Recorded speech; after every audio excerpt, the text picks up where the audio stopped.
बातमीपत्रात आपलं स्वागत आहे। धम्म म्हणजेच तथागत गौतम बुद्धांची शिकवण।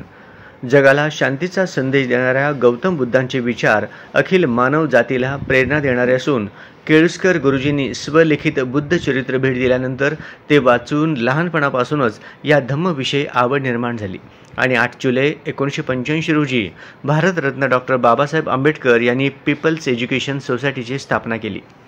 बाबासाहेबांच्या मते पीपल्स म्हणजे लोकांची शिक्षण संस्था आणि त्यासाठीच बाबासाहेबांनी संपूर्ण आयुष्य वेचलो, परंतु नंतरच्या ट्रस्टीने या संस्थेला खासगी करून ठेवले।